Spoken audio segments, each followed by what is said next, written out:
अब हम पढ़ेंगे यहाँ पे मापन। मापन जो है, मापन की जितने भी चीज़ें हैं, यहाँ पे मिलीमीटर, यहाँ पे सेंटीमीटर, यहाँ पे किलोग्राम, यहाँ पे ग्राम, जितने भी हैं आपके मापन के सारे के सारे पढ़ेंगे। यहाँ से बहुत ही ज़्यादा इंपॉर्टेंट टॉपिक हो जाता है ये।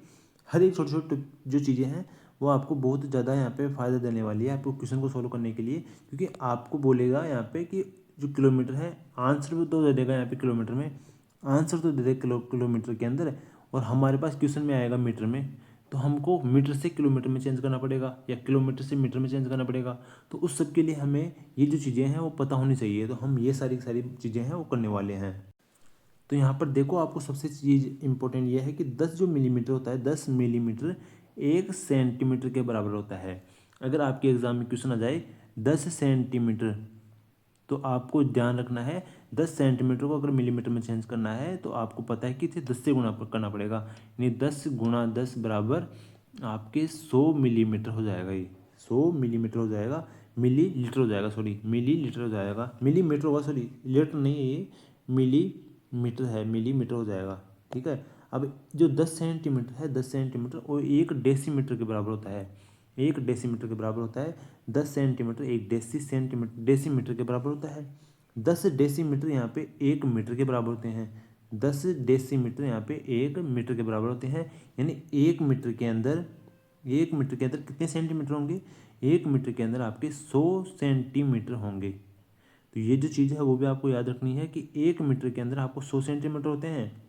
और अगर आपसे पूछे कि मिलीमीटर कितने होते हैं, तो मिलीमीटर आपके 1000 मिलीमीटर होते हैं। 1 मीटर के अंदर 1000 मिलीमीटर होते हैं। ये जो चीज़ें हैं वो भी आपको अच्छे से याद रखनी है। नेक्स्ट चलिए, यहाँ पे 10 मीटर के अंदर क्या होता है, तो 10 मीटर के अंदर 1 डेकामीटर होता है। 10 मीटर के अंदर 1 डेकामीटर होता है, और 10 डेकामीटर के अंदर मिलकर 1 हेक्टोमीटर होता है। 10 डेकामीटर मिलकर 1 हेक्टोमीटर हो जाएगा आपका। यानी आपके पास अगर एक एक हेक्टोमीटर है, 1 हेक्टोमीटर है, मतलब कि आपके पास कितना है, यहाँ पे कितने यहाँ पे डेकोमीटर है, वो आपके पास 10 डेकोमीटर है। 10 डेकोमीटर मतलब कि आपके पास 100 है, 100 मीटर है आपके पास, 100 मीटर है, तब जाके आपके पास 1 हेक्टोमीटर होगा। तो ये जो चीज़ें हैं आपको याद रखनी है, आपको अच्छे से ये जो चीज़ें हैं पढ़ के जानी है आपके एग्जाम में।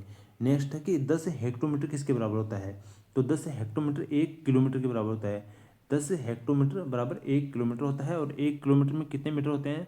1000 मीटर होते हैं 1 किलोमीटर के अंदर।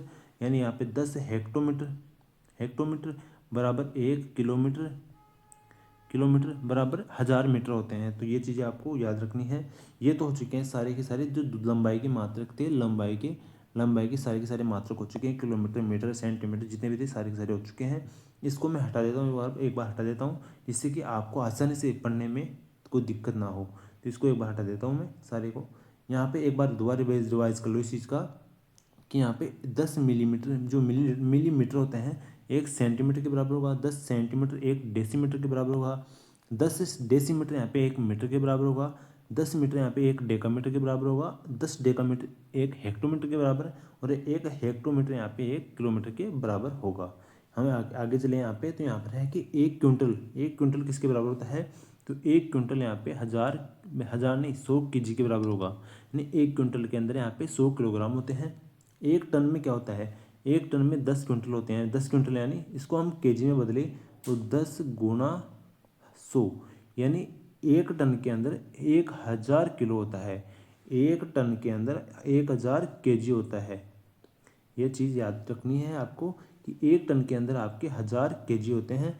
नेक्स्ट हम देखें तो 1 मीट्रिक टन, 1 मीट्रिक टन में कितने होंगे, 1000 किलो होंगे, 1000 किलोग्राम होंगे, 1000 किलोग्राम होंगे। 1 मीट्रिक टन के अंदर 1000 किलो होंगे। ठीक है। नेक्स्ट हम चले यहाँ पे, तो यहाँ पर है कि समय की मात्रक। अभी हमने बार की मात्रक कर लिए, अब करेंगे हम समय की मात्रक की। समय की मात्रक क्या क्या है, तो यहाँ पे 1 मिनट के अंदर होती है 60 सेकंड। आपको पता भी होगा ये तो, कि 1 मीटर के अंदर जो आपके सेकंड की सुई है वो पूरा चक्कर काटती है, 40 सेकंड होती है उसके अंदर। 1 घंटे के अंदर यहाँ पे 1 घंटे के अंदर यहाँ पे 60 मिनट होती है, वो 3600 सेकंड होती है।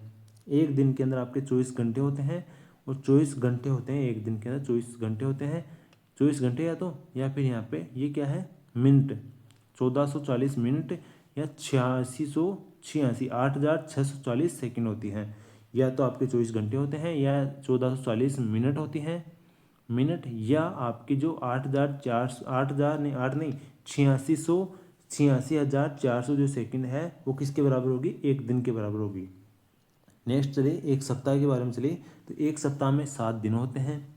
एक साधारण वर्ष के अंदर 365 दिन होते हैं। साधारण वर्ष, देखो साधारण वर्ष क्या होता है, साधारण वर्ष वो होता है जिस वर्ष के अंदर 4 का पूरा पूरा भाग ना जाए, या जिसके अंदर 4 का पूरा पूरा भाग ना जाए। जैसे जो 2012 है इसके अंदर 4 का पूरा पूरा भाग जा रहा है, तो ये साधारण वर्ष नहीं है, ये लीप वर्ष है। इसके अंदर फरवरी के अंदर 29 फरवरी आती है। 29 फरवरी जिस साल में आएगी वो साधारण वर्ष नहीं रहने वाला है। और जिस वर्ष में फरवरी आएगी तो उस वर्ष के अंदर यहाँ पे 366 दिन रहने वाले हैं। कितने, 366 दिन। तो लीप वर्ष वो होता है जिसके अंदर 366 दिन होते हैं। ठीक है, यहाँ पे हम चलते हैं धारिता और आयतन की जो मात्रक है उनकी तरफ चलते हैं। धारिता और आयतन की जो मात्रक है उनकी तरफ चलिए। तो यहाँ पे है 1 मीटर क्यूब। 1 मीटर क्यूब कितना होता है, 1000 लीटर। 1000 लीटर बराबर 1 मीटर क्यूब के बराबर होता है। 1000 सेंटीमीटर क्यूब यहाँ पर 1 लीटर के बराबर होता है। 1 डेसीमीटर क्यूब यहाँ पे 1 लीटर के बराबर होता है। ठीक है, यहाँ पे 1 लीटर किसके बराबर होगा आपका, 1000 मिलीलीटर के बराबर होगा। 1 लीटर 1000 मिलीलीटर के बराबर होगा। क्षेत्रफल की मात्रा की तरफ हम चलते हैं। तो क्षेत्रफल की मात्रा क्या है यहाँ पे, सबसे पहले तो ये देख लो कि क्षेत्रफल का मात्रा होता क्या क्या होता है। 1 हेक्टेयर में आपके 10,000 मीटर स्क्वायर होता है। 10,000 मीटर स्क्वायर होता है, ये आपको याद रखना है। आपके क्वेश्चन यहाँ से 100% आते हैं, तो इसको तो आपको बोलना बिल्कुल नहीं है, अच्छे से याद करके जाना है इस चीज़ को। तो बाकी तो इस प्रकार हमारा ये टॉपिक कंप्लीट हो चुका है। यहाँ पे आप अभ्यास की क्वेश्चन है, वो अभ्यास की क्वेश्चन आप स्क्रीनशॉट ले लो, इनको कर लेना। बाकी इनमें कुछ नहीं है, सेम चीज़ है। 12 मीट्रिक टन है, वो 8 क्विंटल में से कितने मीट्रिक टन, ऐसे बस ऐसे क्वेश्चन बन रहे हैं। तो हमारा ये टॉपिक हो चुका है। नेक्स्ट टॉपिक की तरफ हम चलते हैं।